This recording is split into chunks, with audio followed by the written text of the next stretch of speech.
नमस्कार, मैं बालकृष्ण मुले एक बार फिर हाजिर हूँ शहर के गलियारों में चल रही ताजा तरीन चर्चाओं के साथ। आइए सबसे पहले बात करते हैं राजनेताओं की। राजनेता जहां जहां जाते हैं अपनी विरोधी पार्टी और उसके नेताओं को कटघरे में खड़ा करना नहीं भूलते। इस बार ये काम प्रवक्ता से केंद्रीय मंत्री बने मनीष तिवारी ने किया। मंत्री जी इंदौर आए और मीडिया से रूबरू हुए तो उन्होंने बीजेपी और उनके नेताओं पर जमकर कटाक्ष कर डाले। उन्होंने एक बार तो ये भी कह दिया कि यही लोग 2004 में कहते थे सरकार 4 माह भी नहीं चलेगी और बंद गले की शेरवानियां तक सिलवा बैठे थे, लेकिन वो शेरवानियां 9 सालों से खूंटी पर टंगी हुई है। हाँ, उनकी शेरवानी की टक्कर में हम जरूर प्रदेश में सरकार बनाएंगे, वो भी कुर्ता पजामा पहन।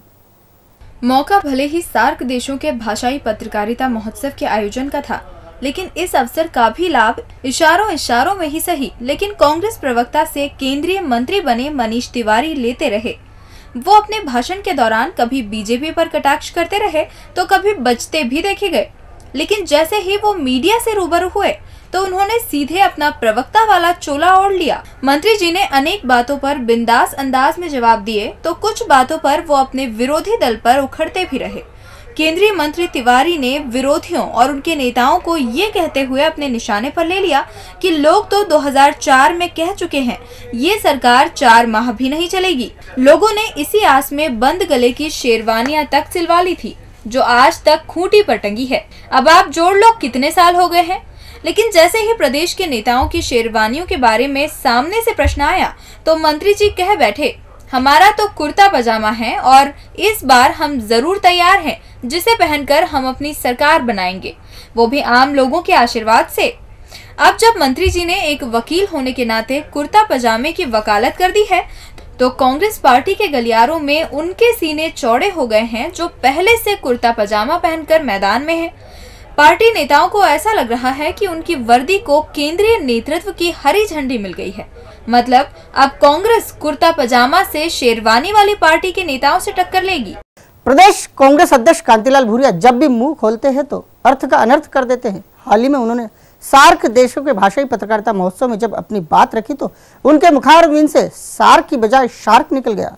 इतना ही नहीं, कांग्रेस के कांति यानी चमक ने प्रेस क्लब अध्यक्ष और शहर कांग्रेस अध्यक्ष के नाम के संबोधन में भी खासी गड़बड़ कर दी। ये सुन मौजूद लोग मंद मंद मुस्कुरा दिए और अपनी प्रतिक्रिया SMS पर दे गए। प्रदेश कांग्रेस अध्यक्ष कांतिलाल भूरिया ने चमकदार कुर्ता पैजामा पहनकर सार्क देशों के भाषाई पत्रकारिता महोत्सव में शिरकत तो कर ली, लेकिन उनकी वाणी ने तेज तर्राट केंद्रीय मंत्री मनीष तिवारी के सामने उनका साथ ही नहीं दिया। हालांकि ये बात भी सही है कि भूरिया के कहे पर कोई भी खास ध्यान नहीं देता है, लेकिन फिर भी वो जो भी कहते हैं उसकी चर्चा शहर के गलियारों में जमकर होती है। अब की बार सार्क को शार्क कह बैठे भूरिया की चर्चा है। वैसे ये ऐसी गलती है जिसके लिए कम से कम उन्हें माफी भी मिल सकती है, लेकिन उसके बाद उन्होंने जो गलती पर गलतियां की वो कम से कम माफ करने योग्य नहीं है।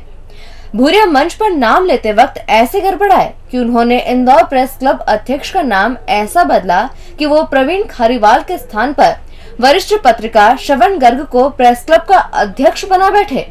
भूरिया यहाँ नहीं रुके, वो शहर कांग्रेस अध्यक्ष प्रमोद टंडन को भी भूल गए और शहर कांग्रेस अध्यक्ष के नाम का संबोधन सावेर के विधायक तुलसी सिलावट के नाम से कर बैठे। भूरिया के 3 गलतियां वो भी भाषाई पत्रकारिता महोत्सव में चर्चा का विषय बन गई है। देश विदेश तो छोड़ दो, लेकिन शहर के पत्रकार मन ही मन मुस्कुरा दिए और जब प्रतिक्रिया देने की बारी आई तो पत्रकारों ने एक दूसरे को SMS भेज बधाई दे डाली और संदेश जारी कर दिया कि भूरिया की सूची में शहर कांग्रेस अध्यक्ष का नाम तुलसी सिलावट है, न कि प्रमोद टंडन। प्रदेश महिला कांग्रेस की पूर्व अध्यक्ष और कांग्रेस नेत्री शोभा ओझा की पूछपरछ भले इंदौर में नाक के बराबर हो, लेकिन पार्टी के केंद्रीय नेताओं के बीच उनकी साख जबरदस्त कही जा सकती है। इंदौर प्रवास पर आए केंद्रीय मंत्री मनीष तिवारी के व्यवहार से तो यही नजर आता है। शोभा ओझा विमानतल से लेकर भाषाई पत्रकारिता महोत्सव स्थल तक छाई रही। ऐसे में ये चर्चा चल पड़ी है कि दिल्ली दरबार में अर्चना पर शोभा भारी है। कहते हैं कि राजनीति होती ही है केवल पकड़ से। जिस नेता के अपने संगठन के शीर्ष नेतृत्व से करीबी होती है वो कभी भी हाशिए पर नहीं जाता।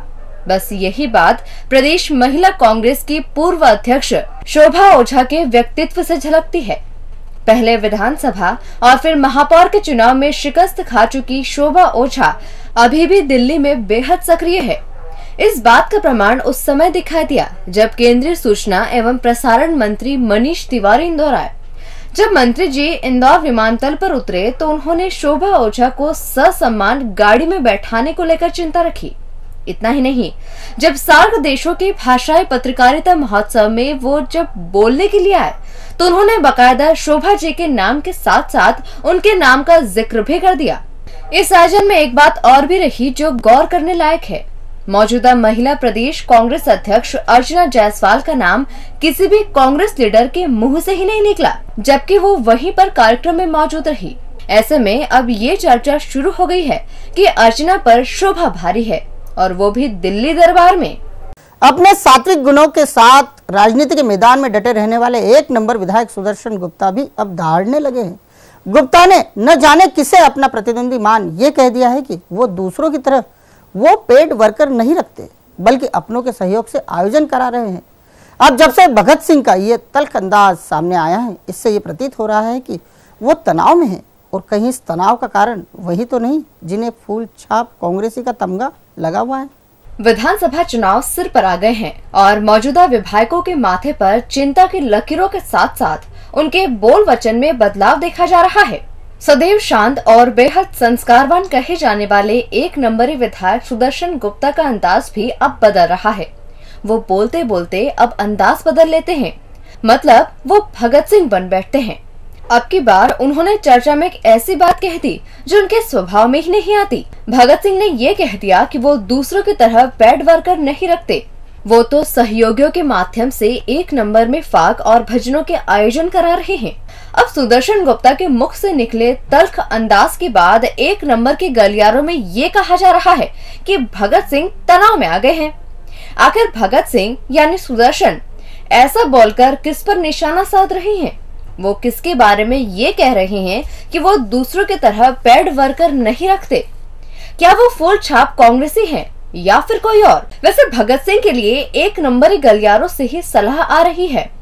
कहा जा रहा है कि आप सात्विक नेचर के लीडर हैं, ऐसे में आप आपका काम करो, इस तरह निशाने तो मत लगाओ। बैठे ठाले ही आप जिस पर निशाना साध रहे हो वो आपकी जोड़ का नेता न बन बैठे। शायद आप उस नेता के बारे में बोलना चाह रहे हो जो अभी एक वार्ड का नेता है और आप विधायक हो, इसलिए भूल से भी छोटे के बारे में इशारे में भी कुछ न कहो, वरना वो कब बड़ा नेता बन बैठे आपको भी पता नहीं चल पाएगा। फिर न कहना एक नंबरी आपके बारे में अच्छा नहीं सोचते। और अंत में बात करते हैं गैर के साथ फाग यात्राओं की। चुनावी साल में फाग यात्राएं हो या फिर महाबजरबट्टू के आयोजन कुछ बदले से नजर आने वाले हैं। दोनों ही आयोजनों के माध्यम से कांग्रेस और बीजेपी आम लोगों का ध्यान अपनी ओर खींचने की कोशिश करेगी। इसके लिए फिलहाल दोनों ही पार्टियों के नेता दिन रात मेहनत कर रहे हैं। पहले चांदू का महाबजरबट्टू होगा और फिर अगले ही दिन फाग यात्राओं के साथ गेर का रंग जमेगा, जिसमें क्या गोलू, क्या पिंटू और क्या एकलव्य के साथ साथ कमलेश खंडेलवाल भी जमकर रंग जमाएंगे और फिर कहेंगे, बताओ कैसी रही हमारी गेर और फाग यात्राएं। शहर के हर आयोजन पर अब राजनीति की छाया है। आयोजन धार्मिक हो या फिर सामाजिक या पारंपरिक उत्सव का बीजेपी या कांग्रेस के बगैर होता ही नहीं है। शहर में होने वाले आयोजन अब शक्ति प्रदर्शन का केंद्र बिंदु 100% तक बन चुके हैं।